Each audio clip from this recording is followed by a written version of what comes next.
For most of the medieval period, long journeys were not measured in days, but in weeks or months. Pilgrims walking to Canterbury or Santiago, merchants crossing mountain passes, sailors provisioning for open water, and armies on campaign all faced the same problem. Fresh meat spoiled rapidly, and hunger weakened both body and morale. Out of necessity, medieval communities perfected a preservation method that could keep meat edible for months without ice, refrigeration, or sealed containers. This was not a single trick, but a disciplined system built around salt, air, smoke, and patience. When done correctly, it produced food that survived heat, motion and time better than many early modern alternatives. Salt curing formed the foundation of medieval meat preservation. Salt was, really the cornerstone of medieval preservation because it attacked spoilage at its source. Bacteria require moisture to thrive, and salt draws moisture out of meat through osmosis. Medieval butchers understood this through experience rather than chemistry, but the results were, pretty consistent.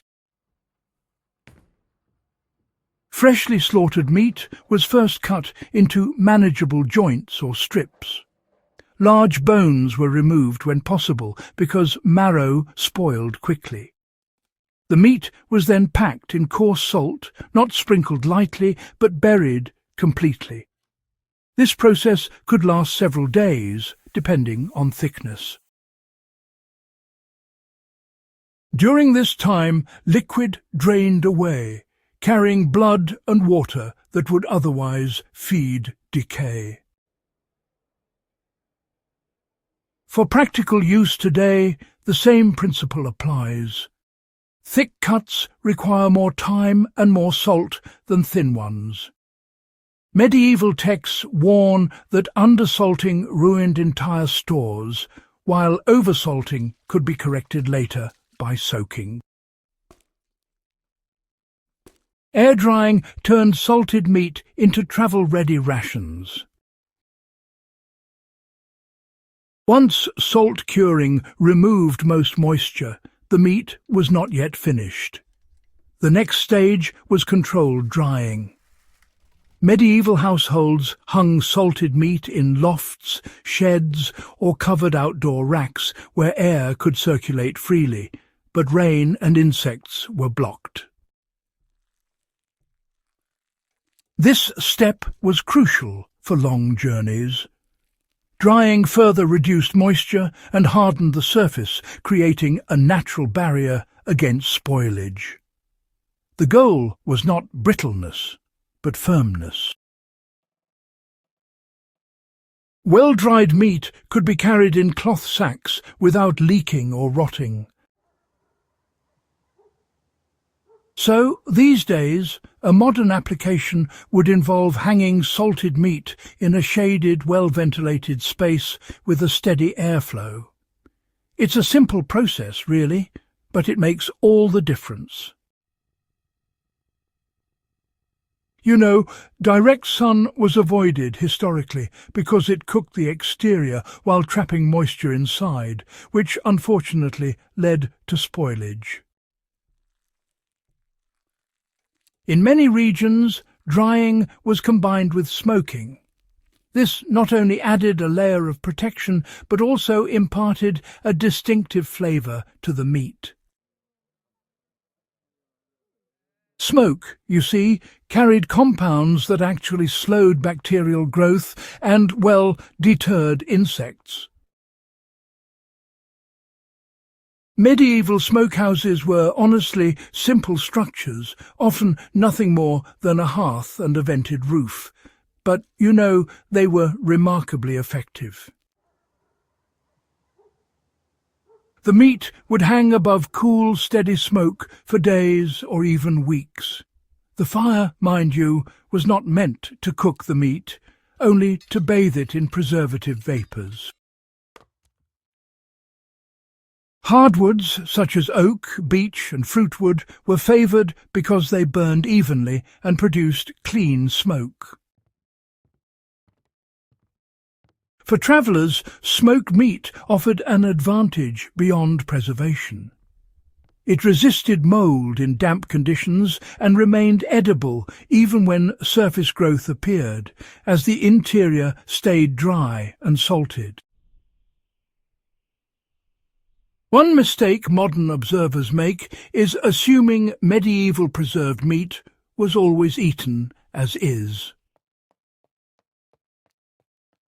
In reality, much of it was meant to be rehydrated during cooking. Salt beef, dried mutton and smoked pork were often boiled in water, beer or broth. This process removed excess salt and softened fibres, turning tough preserved cuts into filling meals. For long journeys, this meant meat could be carried dry and cooked when fuel and water were available. To apply this today, preserved meat should be treated as an ingredient, not a snack. So soaking overnight and simmering restores both texture and palatability. For journeys measured in weeks rather than months, medieval travellers used another method: sealing cooked meat under fat. Meat was cooked thoroughly, packed into ceramic or wooden containers, and covered with rendered fat or butter, which hardened into an airtight seal. This method protected meat from air and bacteria, but only while the seal remained intact.